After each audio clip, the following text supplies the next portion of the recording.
people just like us were mowed down by the police because of the color of their skin. There were separate benches that were marked whites only, which we couldn't sit on. We could not go into any restaurant. Our teacher called us outside of the school to witness the buildings being smashed down with the bulldozers and the big metal ball. And it always stays so clear in my mind. I got accepted at a white university in Johannesburg a few days before I was going to arrive. And I was told, because I'm Indian, I'm not allowed to come to the university. We were rudely awakened by white policemen in military fatigues with rifles banging on our door, pointing the guns at us and saying we need to get out. Hello. My name is Ugen Padiachey. Kunjanilo, Lungile, Isapili. Welcome back to Evolve. Today, it's a privilege for us to speak with Dr. Ugen Padiachey, who was born in South Africa, is of South Indian heritage, and is now a dentist. Doctor, thank you so much for your time today. Could you please start by introducing yourself? Hi, my name is Ugen Padiachey. I'm formerly from South Africa. I was born in a little city called Port Elizabeth, way down southeast coast of South Africa. The suburb that I was born in was called South End, and it was a mixed suburb. That means people of all color lived in the suburb. We had black folk, Indian folk, Malay folk, and colored or mixed race, all living in the same area. Right? I schooled in that area. I did my primary schooling from the first grade, which we called sub A, to standard 4. Then we were affected by the Group Areas Act, which came about in 1965. And the entire suburb was expropriated. And we had to then move to an Indian allocated area about 8 kilometers away. And I had to start my junior high school and senior high school in the new area. How old were you at that time when you moved to the Indian area? It was 1971, so I was just 10, going on to 11 years old, and I started the junior school in a school called Willow Indian High School. The area was first called Willow, and then it was renamed as Malabar, where they took the name from the western coast of India, called Malabar. That's where I finished my schooling in 1976.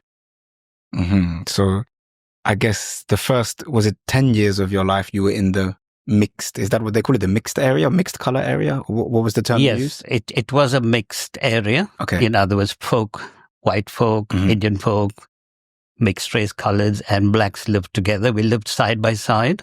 We had similar schooling. All our friends were of mixed colors, and we had a fantastic time playing in the roads. All the different folk coming together. We celebrated each one's individual special days. In other words, Christmas, Deepavali, Eid, Easter, all was celebrated together. And we had a good feeling of community in that area. Was that during apartheid then, at that time? So at that time, it was during apartheid. We had various places to go to, but at the time in 1968, coming up to 69, we were then forced to leave the area and move out. And an interesting thing which always sticks in the back of my mind is one of the days our teacher called us outside of the school to witness the buildings being smashed down with the bulldozers and the big metal ball. And it always stays so clear in my mind. Thereafter, we had to then move over to the Indian allocated area. The colored folk had to move even further to the colored allocated area, and the black folk had to move the furthest from the city center to the black suburbs. And for those who aren't familiar with the South African, with the terms that you're using there, colored, what was that referring to? The colored folk were people of a mixed race. All right. In terms of color, they were fair-skinned, medium-skinned, up to dark skin. They had different sort of hair. but we still felt part of one community at that point in time until we were separated and then moved apart, and each one then followed their own cultural and traditional ideas and views. There, it's reminding me a little bit of when I lived in Reunion Island. Yeah. It was a very similar cultural makeup, and they referred to the people of South Indian origin as Malabar, which comes from the That's Malabar. right, from the Malabar region. Yeah. That's right, Western Ghats. However, our ancestors, 3 generations ago in 1890, came over from Tamil Nadu, predominantly from the city of Tanjavur. On my mom's side, they were jewelers, so they came across as jeweler business people. On my dad's side, they came across via Mauritius, and they also came as business people. My dad's father owned a business in Port Elizabeth. He had fishing boats, and he had a cinema. And he also owned quite a number of properties in the suburb that we lived in and in suburbs out of the area. So I do remember going to his shop. I must have been really small, young at the time, but I do remember that. And I remembered the house that we lived in and grew up in until the time it was demolished. Wow. Yeah, there's a lot to unpack here. And I think before we move on to the Indian area and progress, I just want to ask, growing up in that area then, in terms of your identity, did you feel Indian or Tamil? Did you feel South African? Did you feel African? You said there was a unity. What was the overall feeling of, like, in yourself at that time? Or did you not think about it because you were very young as well? Yeah, from that point, we didn't really think of us as Indian in that community. You could say we thought of us as South African, but moreover, we thought of us as being people of one community. And that community goes back and is called the South End community, which was started from what I've gathered about 300 years ago, when the original folk, the fishing folk, came across from Malaysia. So they were called the Malaysian, or they then termed themselves Malays. And they started off the fishing community in South End, the lower part of South End. And I think following that, my grandfather and his brothers took that line, and that's how they got the boats. So they used to collect the fish from their boats and ship the fish up to Durban for the Indian communities in Durban. And he then also started a sort of general dealer where they dealt with food, groceries, and vegetables. And my dad eventually got into the business at an early age, and then closed up the business after his dad passed away. And then he went to work for a clothing company. His brother went on to study medicine and became an orthopedic surgeon. But that's the initial time that we had in South End. And are there any particular memories of your time there before you moved into the other settlement that you can remember or share, good or bad memories? We had really good memories. Playing in the street, used to play football. On the roads, used 2 bricks as goalposts. We learned to play cricket. In the street, we'll use 3 bricks as the stumps. Played with a tennis ball and a cricket bat. And the other good memory was Guy Fawkes' time. So it was a major celebration, and we had a group of folk that used to always come to the corners of the roads and burn tires. So whenever we heard the word Guy Fawkes, we would think of tires being burning in the roads, but as part of the Guy Fawkes celebration and with no other intents. You know, up until later days when the struggle came about and protests, riots, etc., that took a different viewpoint. And based on your description, so far at that point in your area, it didn't feel like there was a real racial tension compared to what happened later. Is that true? Or? No, that's very, very true. We had no sense of race and racial tension at that point in time. We mixed, we walked around with folk. We played. I had white friends next door. I had Malay friends around the corner. I had colored friends all over. The school we went to was a mixed school. So I had a real mixed group of friends. Each one followed their own religion and traditions. We had two mosques in the area. We had a church. I used to go to the church with some friends. We had 2 temples, so we would go to the temples. And my dad and my grandmom were deeply steeped in their culture. So they followed all the cultural traditions, all the prayer days we would celebrate at home. And we would get quite a bit of the family and friends coming over to celebrate with us. Mm-hmm. We would then go for Christmas. We would go to the Catholic church. They would have fairs. We would go to the fair. I started my schooling at the Catholic school. So we would go to the church on one of the days. So it was all part of the culture, and we didn't feel sort of separated into different religious groups. We all took part with most of the same things. And you said that was a Catholic. Was that a primary school, or what was Yes, this? it was a primary school. So I went to a nursery school, which was Catholic. And then I went to a primary school, which was also Catholic. And our junior high school and senior high school was in the Indian area. There was no religious lines followed. It was also a mixed school, but predominantly Indians of Christian, Hindu, and Muslim faith. And each one was allowed to practice their faith sort of equally. So the school, though, was that mixed? There were white students in those schools as well? Yes, it was a mixed school, and it was kids from the area who lived in South End. It was quite a large area overlooking the sea. So I have good memories of sitting. We had quite a huge house with a long set of red stairs and a huge balcony from which I could see the sea and the harbor. So I would always sit, have a binoculars, and watch the ships coming in and going out. The airport was nearby, and I would watch the planes coming in and leaving. So that was a lot of fun in our early growing up days. In terms of like linguistically, were you being taught in English at that time? And what languages were you hearing around you on a day-to-day basis in Southend? It was basically 2 languages, the English language and then the other typical South African language, which was called Afrikaans.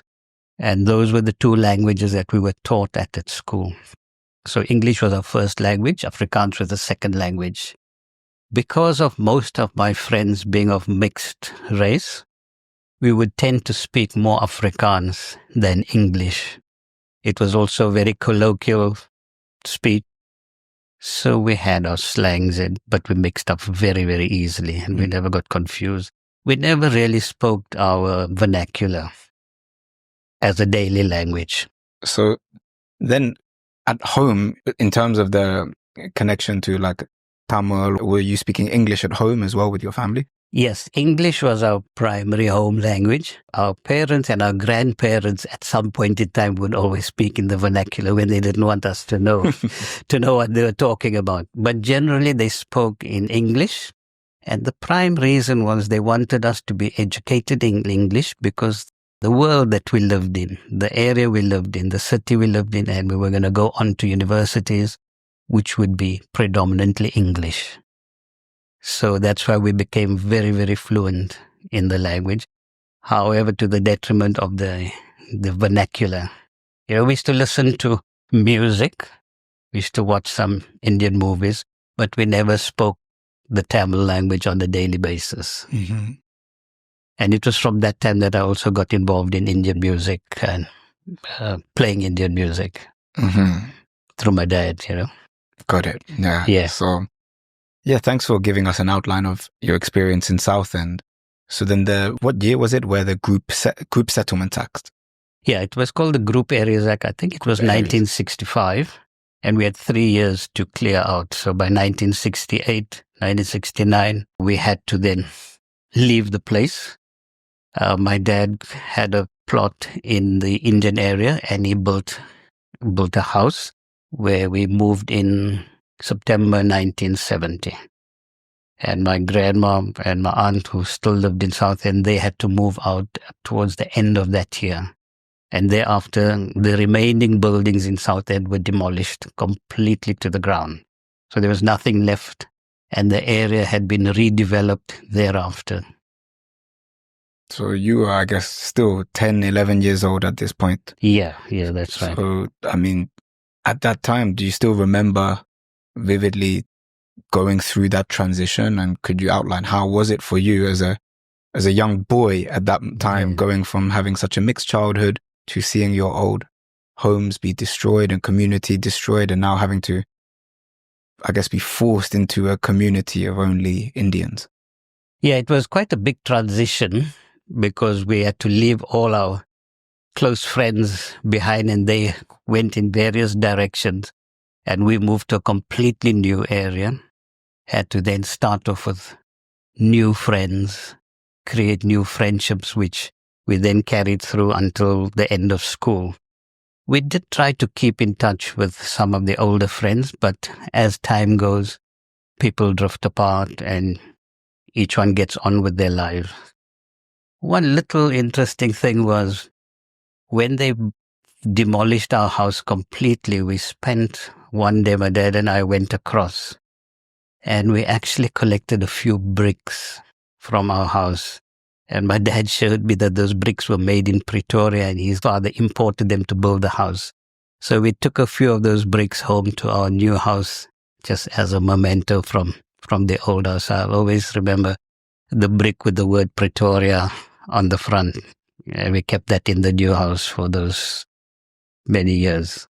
Mm-hmm. But it was a sort of a reminder of where we came from. Mm-hmm. It was a trying time to have left all of that behind. It was really tough getting out of that situation.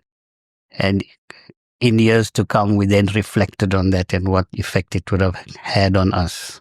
But we sort of pushed through. We had careers that we wanted to get into, and that was our focal point. But various things happened thereafter. Which we're going to hear about as we progress through this interview, right? So, yeah. What's the next part of the story then? You're in a school full of Indian, but India meant, did that also mean Indian Muslims? It wasn't just the Tamils, or was it separated by Indian religion? So what was Indian even meaning at that point? We just called it an Indian school because everybody were of a similar color. So that's why they called it Indian. Mm-hmm. But it was South Indian, North Indian. So South Indian would be the Tamil speaking and Telugu speaking folk. The North Indian would be the Gujarati and Hindi speaking folk. And then you would have the Muslim Indians who spoke Urdu. And you would have the mixed race or the colored folk who spoke English and Afrikaans. The schools catered just for the two languages. So our main language was English, first language, and the second language was Afrikaans. And we had to have exams in both of those languages right up to the final year in order to complete our schooling career, as well as in order to get a place at the university. So we had to do courses right through. We had a lot of extracurricular activities, and one that comes to mind was the Boy Scouts and the Girl Guides. So my dad was very involved with the Boy Scouts. He was a group scoutmaster. And we both, my sister and I, she joined the Girl Guides and I joined the Scouts. So from 1971 to 1976, we were in the Boy Scouts. And outdoor life and outdoor activities was a big fun event for us over weekends. Mm-hmm. As extracurricular activities, apart from the sports, cricket and soccer, which we got involved with. In terms of your teachers, were they also Indian, or who was actually teaching you at that time? Yeah, that's a nice question, because it was the first Indian school that was established in the southern half of the country. And the majority of our teachers were brought down from Durban. They had qualified at a teacher training college, and they came down to teach us in this new school. There were, however, a few local teachers that were brought into the fraternity. The principal was from Pretoria. He was Indian, the equivalent of a head teacher, and the vice principal was a local teacher. And by local? From Port Elizabeth. Uh-huh. But the majority of the teachers were from Durban and of Indian origin. Okay. So did you at that point start thinking differently to when you were younger, that in terms of identity? At this point, I'm being labeled as an Indian by the country. Did you notice any kind of changes in your identity? Were you thinking about that more consciously then, once you were in secondary school after that act? The surprising part is because we grew up in a mixed community, the differences never surfaced until 1976 and thereafter, when we went up to university. Up until then, we were treated on an equal basis. We felt equal to each other in the school. We had all the festivals, the festivities of each group, and we partook in the festivals. And we didn't feel one sort of religious group taking prominence over another group. In terms of the Indians? In terms of the Indians. So the community itself was a mixed community. As I said before, just with the various Indian groups and the mixed race groups, but as one community. And then in the suburb of Malabar, you had a Christian Catholic church. We had a Dutch Reformed church. There was a mosque that was developed, and there was a temple that was developed over there. So, each individual faith would go and worship at the different areas. But we intermixed. We went into the churches, wherever activities were carrying on, we would partake of it. And we never felt sort of isolated, or there was no animosity. The group areas that continued, the racism on a broad sense was still there. But because of our age and our development, it didn't strike us as much until we finished school. And then we felt the implications of race, which I can touch on as we go along. Yeah, I mean, the next question I was going to ask was, were you even mixing with or coming into contact with white South Africans then? Getting back to what you said, how we felt, it just struck me down. There was extreme disappointment, even while we stayed in South End. And following that, when we got to Malabar, to the Indian area. And the disappointment was we were not allowed to go to any whites only area.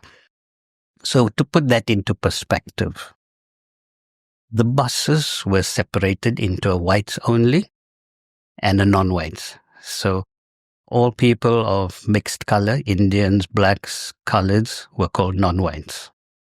There were separate benches, public benches that were marked whites only, which we couldn't sit on, and non-whites. We could not go into any restaurant. The equivalent of McDonald's was called Wimpy, and it was only for whites. We could stand outside, go to the side door, buy some food that got wrapped up and take it away, but we could not sit inside. When they had the Funland once a year, it was only for white folk until the last day before they dismantled it. They allowed it for non-whites to enter. And another interesting thing which just came to me now, there was an interesting program in the early 70s called Dallas on TV. Most folk know about that because it was aired on a Tuesday night at 8 o'clock. There was an ice rink at the beachfront, which was only for whites. But on a Tuesday night, from 8 o'clock till 10 o'clock, non-whites were allowed to skate, and no other time. So for the fun of it, we went on, but then it struck us, why has that happened? And that's because of the color of our skins. The trains, we could not travel in a first-class train. We could only travel in a second-class train carriage. And the black folk were not allowed to travel in a first-class or second-class carriage. They were only allowed to travel in a third-class carriage. And that was a major injustice because that was a prime means of transport for most folk. Similarly with the buses, and similarly with the bus shelters or the bus stands. There was a special stand for white folk, there was a different stand for colored folk, and then right at the one end of the town was a stand for the black folk. So we could not take the same buses. And later on in life, we reflected on that, and that really brought about a lot of, as we would say, anger, because then it surfaced in years to come in terms of protests, etc. And that's what sparked off the protest movements. Coming to 1976, there was the first major protest in June, 16th of June, where the non-whites and the black folk protested against having to learn Afrikaans as a main language. And that offset the first major constructed protest in the country. And we saw that happen the following year when we went to university. And that was due to the two languages and what the white government wanted to impose on us, the two different languages, right? And we felt we were good enough in English, and the black folk wanted to have their home languages spoken, but they were not allowed to. They were forced to speak the second language. And then we had the uprising, the June 16th, and that uprising is still commemorated up until today, 16th of June, where people were massacred and killed and taken into prison because of the protest marches on that day. I was just finishing my school, and at the end of that year, I wrote my final school exam to get into university. And then the next story starts from there. Yeah, wow, there's a lot to get into. So during June the 16th, did you say? Yeah. What year? 1976. So at that time, were you were in school then? We were still in school. Okay, but you're starting to become conscious of what's going on in the country and yes, think about things more. You're a little bit older as well. That's right. But to confirm, so it's when you say they were for black folk only, was there a hierarchy in terms of like colored can go to some area or Indian in some carriages, or was it whites, non-whites? How was it in terms of, was there like a hierarchy? Yeah, there was a definite hierarchy. And that also came about from what the government spent on education. So they spent the maximum on the white kids. They spent less than half on the Indian folk, then less than half of the Indian folk on the colored folk, and the least amount was spent on the black folk. And the black folk were kept out of the city center up to probably would say 10 to 15 kilometers out of the city center for various reasons. And the trains, the public transport, the shops, the resting places, the parks were all separated, whites and non-whites, right up to the airports. So the airport had a special departure lounge only for non-whites, which was very small with a few chairs. And the rest of the airport with a massive restaurant was only for whites. And we could not go and sit in the restaurant to have any refreshments or meal before we traveled by air. We had to just sit in a small room with no facilities at all before we flew. And we felt that was, at that point, more demeaning than anything else, to be deprived of the facilities. You know? For sure. Yeah, I mean, it's interesting to go from that upbringing, first 10 years, relatively mixed and probably not being conscious of any of this, and gradually becoming more conscious. And yeah, before we move on to the next part of the story, do you want to comment any more on how that influenced you in terms of feeling like you're, I guess there's various classes, but a lower class of citizen, and in terms of, was there even tension between the Indians and the colored and the blacks, because suddenly that's an uncomfortable place where you're below the whites, but then somewhere in between? Was there a tension between the other groups among the non-whites? Or surprisingly not, because we grew up in a mixed area. We played sports together, went to school together, we had functions together. That camaraderie carried on right through. It's only many years later where people were then separated and things were reduced according to color, that tensions started coming. And that tensions came up, I would probably say 10 to 15 years later from that time where we started off, and where group areas came into being. Much, much later, because folk were then seeing how much they were deprived of and which other group got some benefits.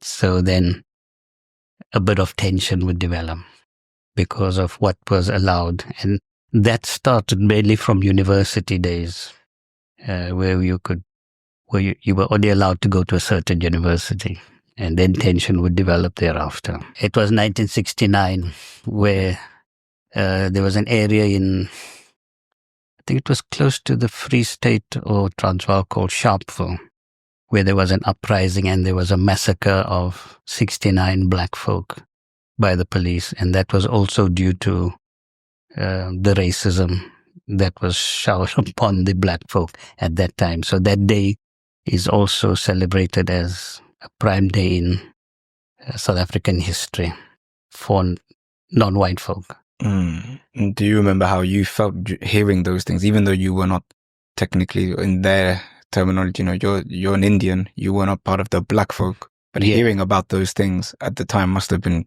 terrifying. Yeah, it was very upsetting to think that people just like us were mowed down by the police because of the color of their skin. And that put us almost like on the back foot when we started going out into the world and then seeing the bigger picture, where you were allowed to go and not allowed to go, what you couldn't do, where you could study, where you could work. And that filtered right through until 1994. Yeah, I mean, it's almost hard for me to believe all of this when you look at the present day, Dr. Padiachey, you're here as a dentist. Yeah. The backstory, no one would ever know, right? If they're just being treated by you in the practice. But there's so much to go and explore here. But the next step in your life then was university, which I know was not a simple ordeal to say. Yeah. So could you please? Yeah, that was like a prime turning point for us, where we became sort of conscientized about the actual politics of the country. So in 76, I finished my schooling. I got a university grade pass.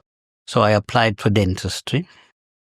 I got accepted at a white university in Johannesburg, University of Witwatersrand, to do my first year. A few days before I was going to arrive, I had to call the admin department to confirm my registration. And I was told, because I'm Indian, I'm not allowed to come to the university to do this dental course. They asked me to contact the Minister of Interior at the government level. So my dad done that. And he was told that I had to go to an Indian university, which they built for us in Durban, and do a Bachelor of Science degree first, and thereafter reapply to get into a dental school. At that same point in time, there was a dental school in Cape Town that was set up for colored folk, or the mixed race. However, that dental school only took 20 students per year. I then went down to the dental school. I got a place for the first year, but the entire course was conducted in Afrikaans, which was the second language. So I told my dad, I finished my schooling in the English language. This is a highly intensive scientific course. There is no way I'm going to make headway in that course in Afrikaans. So I was then forced to go to Durban and go and do a Bachelor of Science degree. Went up to Durban, enrolled for a Bachelor of Science. I had to do 4 major subjects. And only years later, I became aware that they had a quota system on the Bachelor of Science pass rate. We were almost 600 in the class, but they only allowed 20 to pass all 4 subjects. And I wasn't one of the 20. So I had to return the next year, do an additional course and a few other courses. And eventually I had completed my Bachelor of Science 4 years later. In that time, there were a lot of unrest and protests, which caused us to lose almost one full academic year. Just on that point, in terms of dental schools, I think I stand to be corrected, but I think there are 5 dental schools in South Africa which were open to white folk. And each of those dental schools took between 120 and 180 students. Whereas there was only one dental school for non-white folk that took 20 students. Again, I was lucky in that I finished my Bachelor of Science degree in 1981, and I got a place in second year dental school in 1982. And completed the dental course in 1986, but in December 1986. In 1985, there were major uprising and unrest, and we lost 6 months because of 3 months of boycotting and unrest, which led us to spend an additional 6 months in our qualifying year. So instead of qualifying in June 1986, I qualified in December 1986. Having qualified, I was only allowed to work in non-white areas. We were not allowed to open up dental practices in any other white areas. We could only work in a non-white clinic or open up a private practice in a non-white, meaning colored, mixed Indian area. So with that in mind, I then went ahead over the next 2 years and opened up 3 dental practices, mainly because my sister qualified after I did, and she and I ran 3 practices. She, however, left after 2 years, and then I managed the 3 practices for the next 10 years before I finally sold them to move on to the next stage. In 1980, we had major uprising. And it was the first time in the country, because of the language and the apartheid system and the oppression of people of color, all we at University of Durban Westville started off a massive protest and resistance movement, resulting in the majority of the schools around the country and universities closing down. And we had the first largest protest march around a university campus. And it was in April of 1980. And I think we had about 4,800 students marching around the country. We then got shot at. We were then evicted from our university residence at gunpoint at 6 a.m. the next morning. We were taken by bus and driven to the city center, where we were all offloaded. And we were then taken into the largest mosque called the Grey Street Mosque in Durban, where we all gathered, and the police could not touch us over there. And by general arrangements, we all moved up almost individually, unaffected by the police. We were only allowed to return to the university in about 3 months' time. On that day, it was called Black Wednesday in June of 1980. We were ambushed by the police when we all landed back at the university and all met at the main hall to regroup as students of protest. And we were shot at by the police with rubber bullets, and some of our friends were taken into custody because of the activities that went on there. So that was part of our first university experiences back in 1980. We then came back in 1981 and completed our university studies before moving on to dentistry. So this is all just during the Bachelor of Science. Bachelor of Science. Yeah. So yeah. Which is why it took me 5 years to complete. Yeah. So was it meant to be 3 years? It was meant to be 3 years. And you had to, because of the quota system, you had to do one more year, and then all of the uprising, and that we lost another equivalent to another academic year. So I had to stretch the degree or stretch the time and finally complete the degree, and then get a place in dental school in Cape Town. It was called the University of the Western Cape, and take up from second year onwards. Mm-hmm. In our 5th year, there was the official launching of the United Democratic Front, which was a resistance movement in Cape Town. And subsequent to that, there was further protests and uprising, and we lost 3 months of academic time, which meant we had to then come back over the Christmas and New Year period and complete some clinical work and academic work in order for us to complete our entire course in 1986 by December, because we had clinical quotas to complete. So that stretched a further 6 months for us, which meant 6 months of loss of income, at that point in time. But we managed, we went through. And then in both universities, as a sign of protest, we never went for graduation.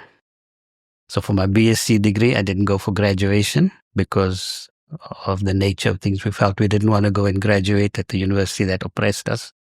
We worked hard for our degree, and on our own sweat, we got the degree. So we didn't want to bow down to somebody to receive our certificate. Mm-hmm. So we had to pay a fine for graduating in absentia. And the same occurred for our dentistry. We had to go and take the oath for dentistry, the Hippocratic oath, like they do in medicine as well.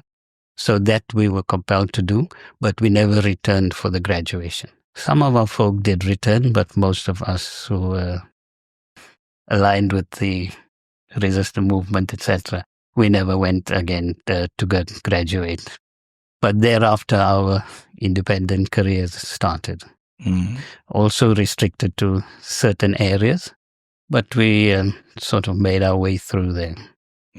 Because a dental degree, I know, normally is at least 4 or 5 years, right? 5.5 years. So in total, how long did it take you to qualify to be a dentist then? So it took me the 5 years because we missed out on the 6 months. Mm. And then the 5 years of doing a Bachelor of Science degree. In total, double the amount of time. Yeah. I mean, how did you stay, I guess, focused? It's a great story about perseverance. I think that's probably another podcast. But do you even remember how you were at that state mentally, being able to come to terms with, I'm having to do literally double the amount of time to be recognized, and all of this tension going on in the country, the protests? What was your thought process through those 10 years? Yeah, the thought process was I maintained my focus, and my focus was I want to become a dentist. And that focus started from the age of 5, my first visit to a dentist, where I went to see him, and he was the only Indian dentist in Port Elizabeth, and he told me I need to finish school and study and come back and become his partner. I did just that, but sadly when I qualified, he had passed on. But that was the focus. We also looked at the unrest, the racial tension. However, I didn't put much of my energy in that regard. My energy went on completing the career to qualify as a dentist and move on thereafter. Side by side, I started my music career as well, as extracurricular activity, and progressed that, which then had another effect on the rest of my career. In 1980, when we started, in April of that 1980, when the school uprising started and the university uprising started, we used to congregate at the university main hall. And we had a few speakers who led the group. And every day we were getting notifications of the numbers of schools and students that have been going on, as we called it, boycott at the time, in solidarity with us at University of Durban Westville and in solidarity with some of the other universities. And that numbers crept up over those few days, and we were just rejoicing in that so many people, so many students felt the same as what we felt at that point in time. And, we were, as we would say, conscientized, and now you're at university, you're broadly thinking, your mind's open, you're looking at the current situation, and you're looking at your position in that situation, and what's your advantages and what are the disadvantages you have in making headway in the country because of the color of your skin. Whereas you would not have had that if there was no system of apartheid. You would go on your academic merit and your character and personality. Whereas at that point in time, it was all to do with the color of your skin. And similarly for getting financial assistance in terms of loans or bursaries, because again of the color of your skin, that wasn't forthcoming. So parents had to dig deep in order to finance us to make headway and complete our studies. And having done the 10 years, it was a major cost, but we were career driven, and we said that's what we set out to do. And that's what we want. A few of the colleagues sort of fell by the wayside. They couldn't proceed. They got back into working for various reasons, family commitments, etc. But we were fortunate in that our parents managed to back us up and see us through till the end of our studies, and launched us into our careers.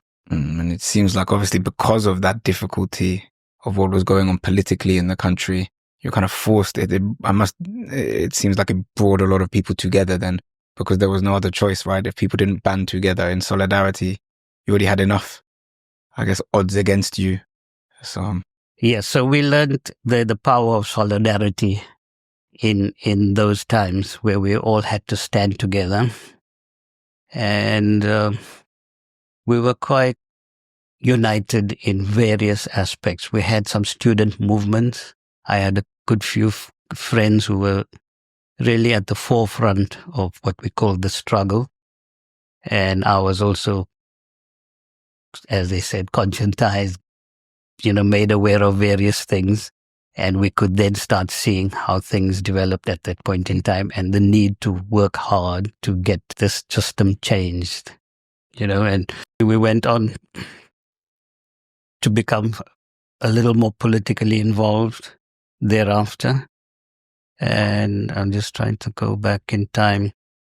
During the dental course, I mentioned earlier, we were quite instrumental in being at the start of the United Democratic Front.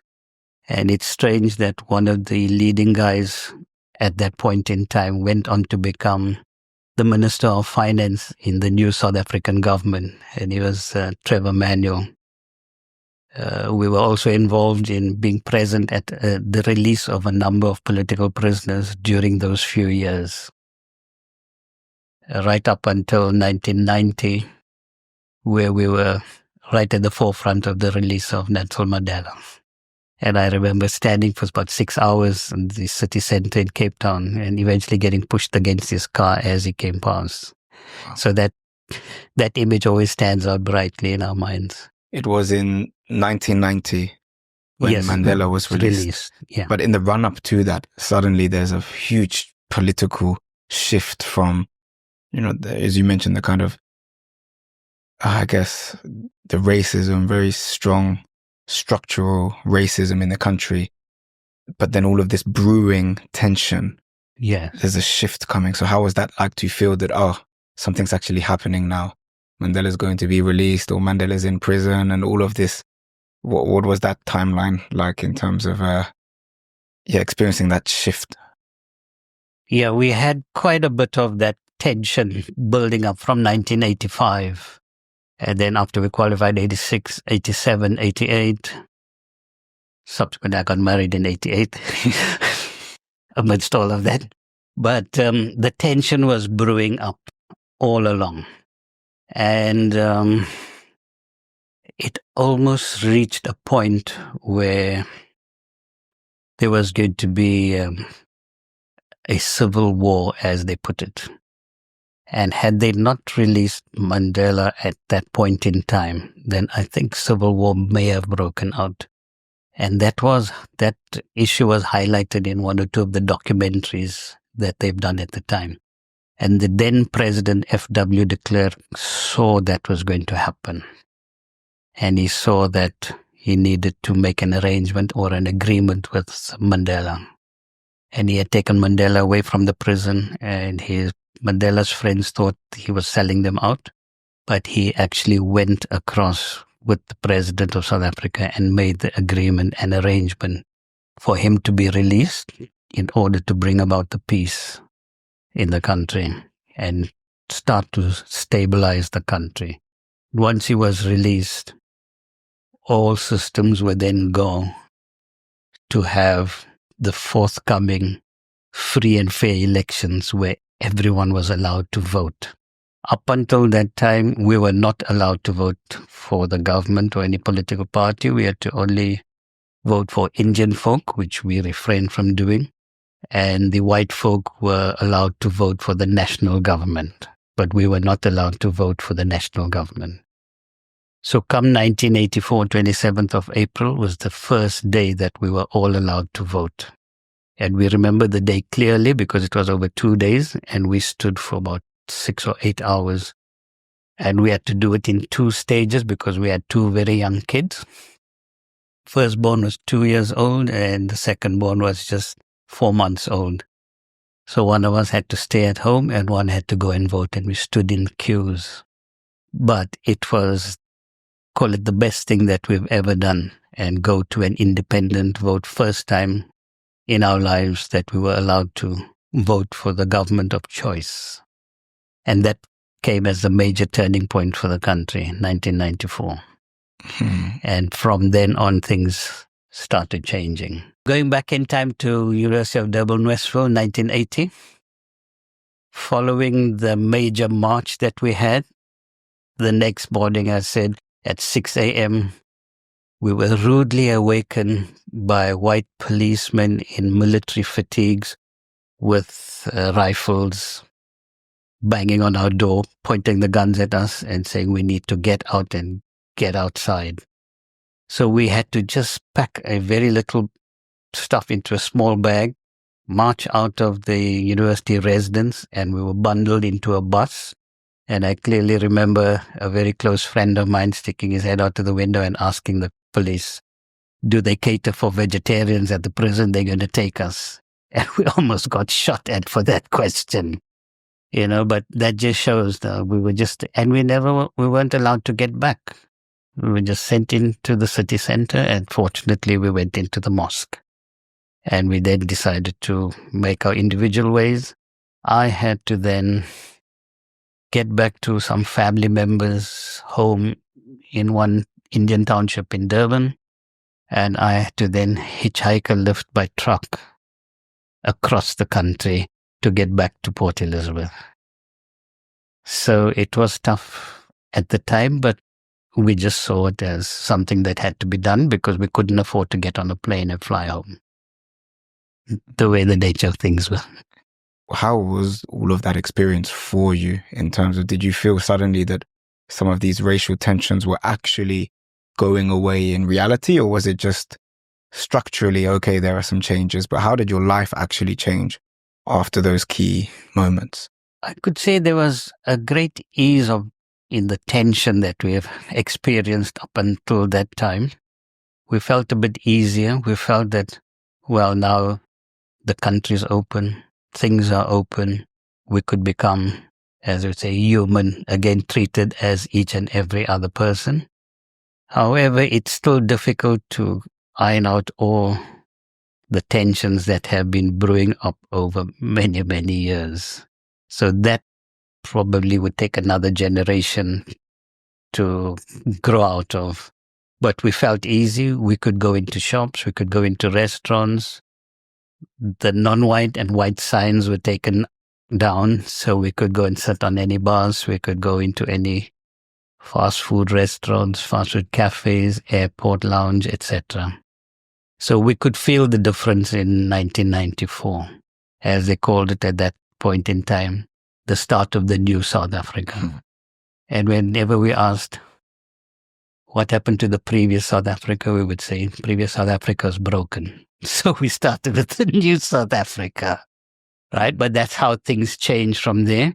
We could then practice open practices in various places. So I remember I'd opened a practice in a medical center, which was in a predominantly white area. So a group of friends developed a medical center, and I was fortunate enough to have set up a practice over there in that center.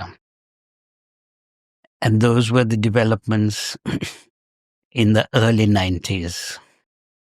Alongside that time and my dental development, I also developed my music career.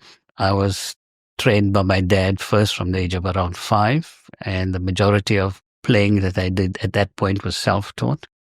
And one of the highlights was in 1997 August, where I was invited by the Indian High Commission to play for the President Nelson Mandela at the Civic Centre in Cape Town for the 50th anniversary of India's independence. So a friend of mine and myself played, and I always remember being introduced to him, and he says, "Hello, doctor, how are you?" And he shook his hand. And that was a really good feeling to have played for the president at that point in time.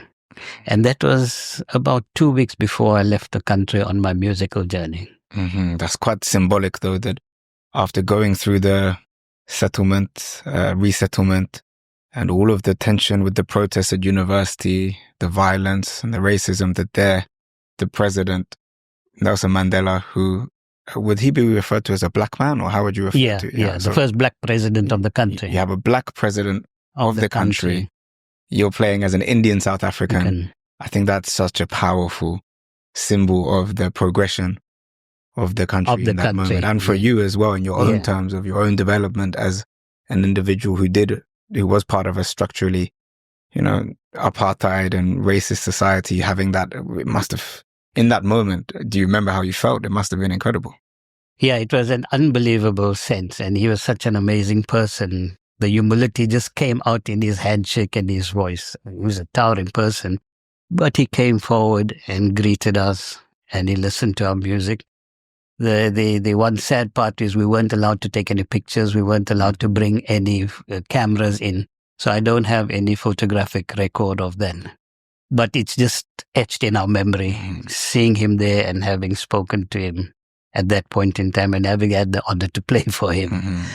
So for me, that was a real highlight of my cultural and music career, because it was organized by the Indian government. So that was the respect paid to us by the Indian High Commission in the Indian government. Amazing.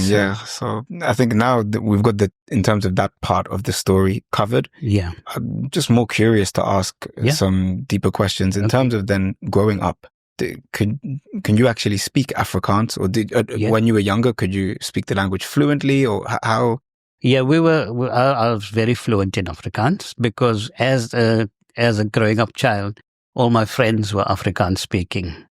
The white kids, the colored kids, even the Malay kids spoke Afrikaans. So I had to speak Afrikaans. I spoke colloquial and call it proper Afrikaans, as well as in school. And then during school years, in my last 3 years of schooling, I did a weekend job working in a clothing shop.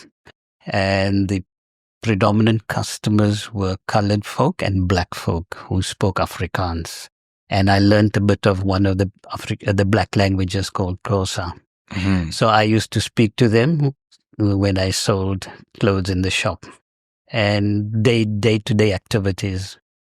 Fast forwarding to Cape Town in our dental practices, I had my practice in Mitchell's Plain, which was a colored township, and Strandfontein, which was a colored township, and I spoke Afrikaans most of the time. There were some times when we spoke English, but we were very fluent in Afrikaans at the time. And it was more like second nature to us, having to speak the language. whereas our vernacular language was a bit more tough. I actually did our vernacular language. Both my wife and I did a university course in Tamil special as part of our degrees. And we went on ahead. She was a Tamil school teacher in Cape Town, and I was involved with the Tamil school and the temple organization and Western Cape Tamil Federation. I was vice president. So we tried to promote the culture during our stay in Cape Town. We got quite involved with the cultural aspect of things. Is it possible to hear some, maybe an introduction in Afrikaans or that? No? Just even the simple, like, hi, my name is Dr. Padiachey. It would say, hello, hoe gaan dit? That means, how are you? Waarheen kom je van? Things like that, you know. Hello, my naam is Dr. Padiachey. Ek is 'n tandarts. Ek het in Kaapstad gewerk. Nou bly ek in the United Kingdom. Wow.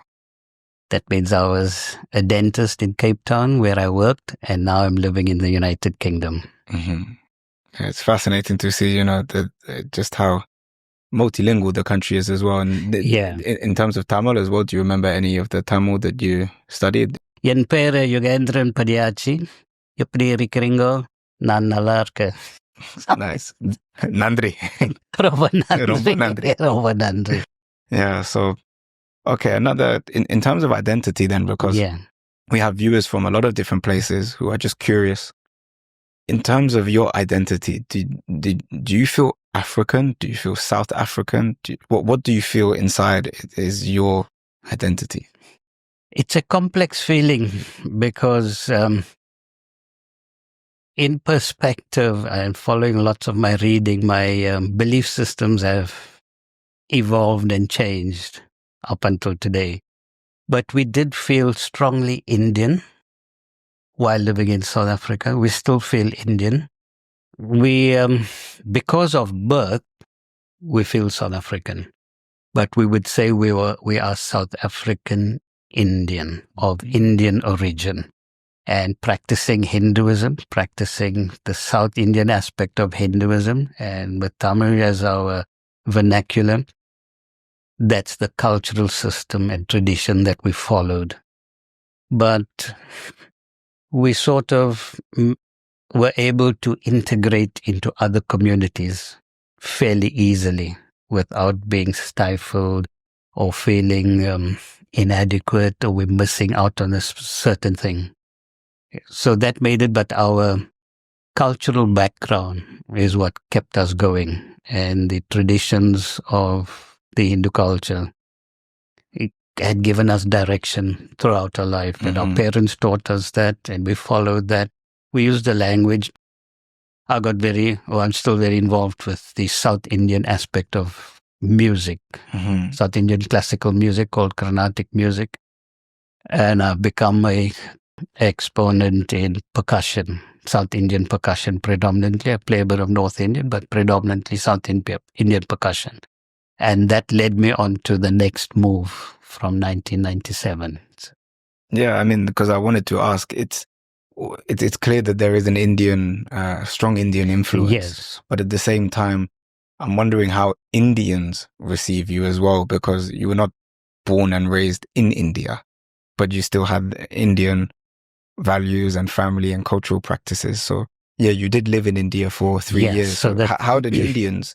We were very, very well received in South India, in Chennai, by my teacher and by all other Indian folk. They also enjoyed speaking English to us more than speaking Tamil to us. But we were very, very, very well received. We weren't sort of looked at in a strange way. Excuse me, where we were coming from, what our backgrounds were. And I think because we were steeped in the Indian culture, South Indian culture especially, we slotted in. I mean, I'll have to say I felt very at home. My first visit to India, my dad and I went, it was his 50th birthday and my 21st. So we went in 1980 December to Chennai for the music festival. We had music instruments custom made for us. And the moment I stepped off the plane in Chennai, then it was called Madras, I kind of felt at home. Felt at home with the language, the culture, the atmosphere, the people, and the music, and the food especially. So it was like going back home, even though you didn't realize it. But I think genetically, having been brought, being originated from that area, you just have that feeling of a sense of coming back. And then I had subsequently went back 3 times. And when we finally landed there in September 97 with the whole family, we felt at ease. We were at home. And we slotted into the communities there where we lived, went to the temples, people around, attended functions. And we were looked at as part of their society. We weren't looked at as different. And they wouldn't believe that we came from South Africa. They thought we were from Malaysia. And because we spoke English fairly fluently without that much of an Indian accent. But we were accepted and we felt at home. We felt very Indian as opposed to feeling South African because we didn't speak Afrikaans. We tried speaking a bit of the colloquial Tamil and then with English. So we kind of identified with that aspect of Hinduism and the culture. We could still identify in that regard in South Africa while we stayed in South Africa because we attended the temples on a regular basis. We attended the South Indian functions throughout the year. So we still felt very much part of the Indian culture, South Indian culture. We didn't feel separated or distracted by anything else, even though the apartheid system kept us apart. Then post 94, we were all mixed, but we still gravitated towards the Indian culture, the temples, wherever we went, whether it was in Port Elizabeth, Cape Town, Durban, Johannesburg. We would always go out to a temple, attend the groups, partake of the function, and we practiced that at home. So we always had our daily life centered around that. So that was our direction. Up until now, it's still our direction. It's a complete, almost opposite of being labeled and being seen as a lower class citizen in apartheid. Somehow now you're in a place where you are seen as equal to the people there. So that is, definitely interesting to hear that contrast in your experiences. But one point you mentioned, because we've had guests, I've got family from West Africa. We've interviewed West Africans on the channel where in those countries, they are proudly African, proudly West African, Ghanaian, Togolese, from Ivory Coast. But for them, it's there's controversy over the term Black African, even for them, because they are the majority people there. Yeah. But when you mentioned about being South African, you said, but I didn't speak Afrikaans. So that, for me, is quite an interesting thing to reflect on, as if you compare it to the West African comparison, South African, the country, the dominating language at that time was Afrikaans, I guess, mixed with English. But it's making me think a lot, basically, that how interesting this case study is. Yeah, you see, with South Africanism, there's no one language, because South African is a multicultural country. It originally started back in the day with the original black folk. They were the Bantu folk that came down from northern parts of Central Africa down, and then you had the Khoisan from the southernmost tip. But when someone speaks of South Africa, they first think of the white folk. And the white folk, similar to the Indian folk, there's 2 major languages. You had the white South Africans speaking English. They were predominantly of British origin. And then you had the other group of white folk who spoke only Afrikaans. And they were from French and Dutch origin. That's why we couldn't align ourselves with either of those 2 groups, being of Indian origin. But we spoke the language. And we just felt part of the country. In terms of allegiance, because of our university experiences, we never felt that much allegiance to the country. We weren't conscripted, in that only white folk were asked to join the army at the age of 17 or 18. the non-white folk weren't. It wasn't compulsory then, and then it changed years later. So we didn't feel that sort of patriotism to the country, to the flag.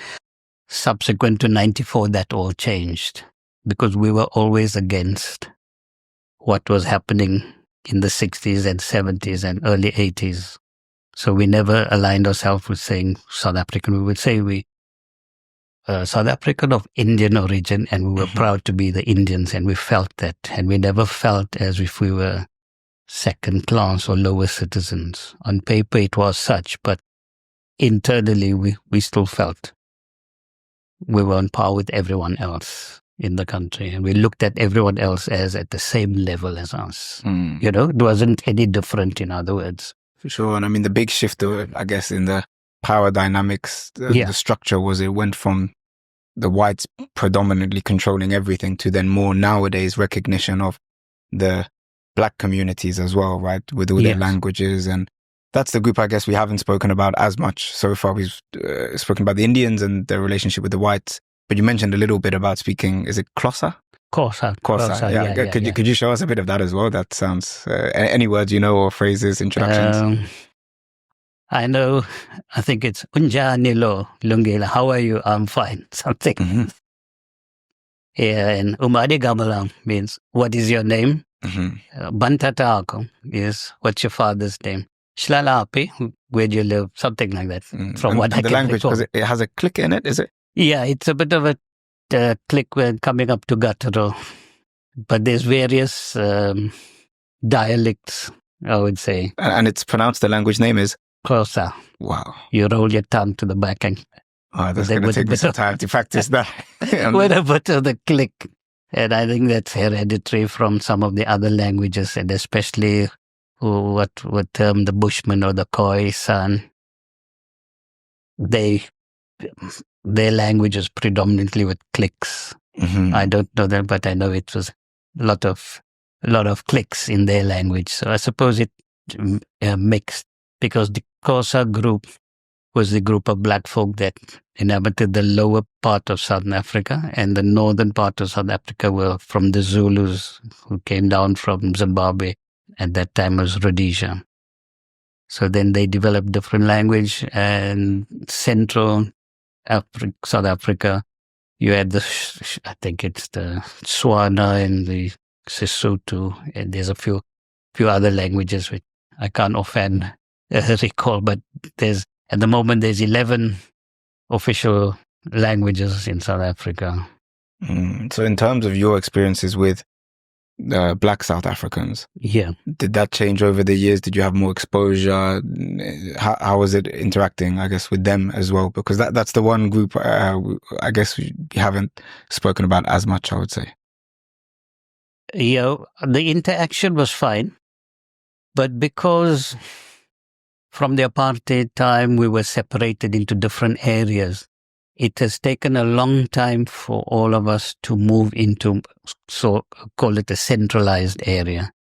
So if I just reflect on the practices, maybe now if I go back, we'll see, call it dental, medical practices, etc., in mixed areas or in areas where they cater for all folk. At the time, up until 97, my practices were still in the predominantly colored areas. And because I left the country for my musical studies, I didn't really move my practice to a different sort of multicultural, multicolored area. But now that has all been integrated. Shopping malls are integrated, housing is integrated, so anyone can live anywhere without any prejudice or restriction, So that integration has occurred. Black folk have been given chances at universities and at various levels, whether it's in the government, corporate, management, all posts are equal. Opportunities are more than equal at the moment. So it's just left to be seen how things develop. When people meet you, do they ever react, I guess, surprised when you say, oh, yes, I'm from South Africa? What happens with that? Yes, I've had that occurrence over the years, especially in the UK and with patients and with friends, meeting people around the town. It's because I think it's my accent, which doesn't have a strong Afrikaner type of accent. Neither do I have a strong Indian accent. I think it's a sort of mixed accent. Somewhere along the line, some of the words would come out with a bit of a South African Afrikaans tinge to it. But it's not the typical Afrikaner accent, because most people, when they think of South Africa, they think of the white South African who spoke Afrikaans. The previous government, the white governments, were all Afrikaans-speaking folk. So they expected us to have that same tinge. My upbringing and schooling in Port Elizabeth, it was predominantly colored folk around, where we had to speak a lot of Afrikaans and the English, but not much of an Indian accent to it, as opposed to people coming from the northern parts in Durban and Johannesburg. Durban had a more strong Indian influence in their accent, as opposed to us having the Afrikaner type of influence. So it sort of just ironed out certain things in our accent, but it made it difficult for folk to identify. It's hard to place, I think. It's hard to place. It's a hybrid accent, really. It's very much hybrid, you're right there. Yeah. It's a very much hybrid accent, But we seemed okay. And I think this is why even when we went India, people wouldn't believe that we were from South Africa because of the accent. Yeah, that's it. I mean, even if I think of South Africa, the two main groups, I guess, that come to mind are the Afrikaans, as you mentioned. Yeah. And then people have some knowledge of like Zulu and I can't even say it. Yeah, you can say it for me. Yeah. But that's, I think, where a lot of people's knowledge ends. They're not aware of, you mentioned the Malay community, the Indian Muslims, the Tamils, the Telugu speakers. It's very, very broad. And even among the black South Africans, there's multiple layers of culture. Among the Indians, there is.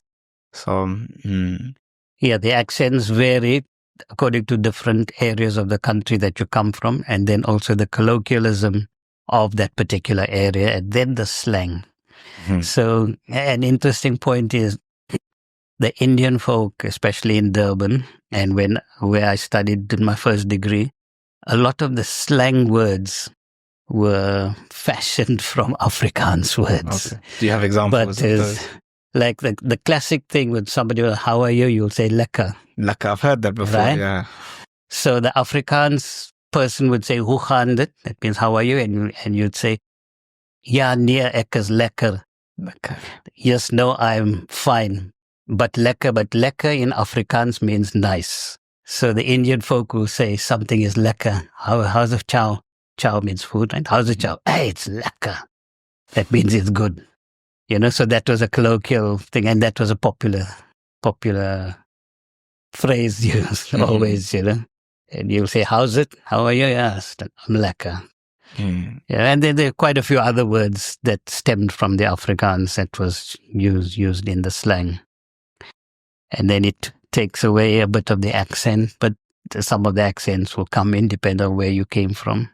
So we stood out in the Durban University because we had the Cape accent compared to the other folk that were at university that came from different parts of the Indian areas from South Africa. Got it. That's where we could feel it. The differences, And I guess the final question I'd like to ask you is, you've returned because you've spent a lot of time outside of South Africa, and recently you spent some time, was it in December last year? November last year, we went here. So what are the main changes you've observed since, all of the, I guess, struggles and tribulations, trials and tribulations you went through? How did it feel to go back now, recently in 2024 and see? Yeah, we went back in 2024 after 23 years since we last visited Cape Town. We had been to South Africa every year. We usually go and we used to see our folk parents in Port Elizabeth and Johannesburg. Since they passed on, we never went back. But coming to Cape Town, it was like coming into a new country. The development on the western coast of the peninsula, called the Atlantic seaboard, it's very Mediterranean, very bright, beautiful beaches, clean roads, palm tree lined. Then the eastern side, where we used to live before, did appear, but strange, different, call it rundown, overdeveloped in various ways. So we could see a distinct difference between the two coasts, the coastal areas. Some areas were a bit of an eye-opener, but we felt at home. Somehow we felt comfortable, we felt at ease. We had no real tension to want to constantly look over our shoulder and see what's going to happen. We enjoyed getting around. Many places came back to us. Old memories came back. We took our kids around, and for them it was also an eye-opener after many years, because they were very young when we left Cape Town. This was new, and a lot of surprises were there. But it's a place we will be returning to. I mean, it's so nice. I can just see from how the smile on your face. It's a beautiful thing, and I really want to visit you and the family there. You're always welcome, Maki. You'll always be welcome. But it's such a beautiful place. It's really nice. The Cape Town itself is well governed, well structured, well set up, and somehow or the other we feel we could just slot back in. We've got lots of friends over there for the cultural activities, for the outdoor activities, the hiking. I took the boys up Table Mountain and I showed them one of our hiking routes. We walked partway there.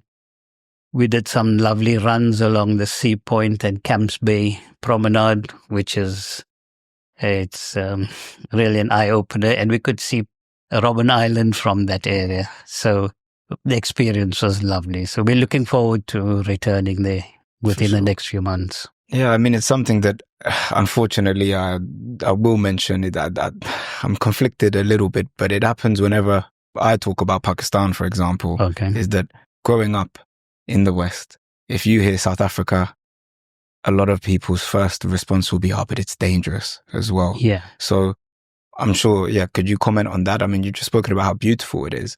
For someone who's never been to South Africa, what would your message, despite what we've heard on the news, and I've seen, I'll be honest, a lot of negative stories in the past. It's a very beautiful country, but like many other countries that have a few sides to it, you have to be very streetwise. You have to be very conscious of where you are, but you have to enjoy the place. And if you go to the right places, put it that way, right, you'll have a good experience going to the right places. Sadly, not all of those places are shown worldwide. You would only see the downside of certain areas. Whereas the places we've been around, we just went to Johannesburg and Cape Town. Desh, my son, had spent about 2 weeks in Durban, and he was amazed at the places that he had seen. So there's beautiful places. It's a massive country. The weather is fantastic in different areas. There's indoor and outdoor. The outdoor activities are amazing. There's mountains, hiking. During my early days at university, I did face climbing and rock climbing in the Drakensberg. I took hikes in the Drakensberg, the highest mountains in the country.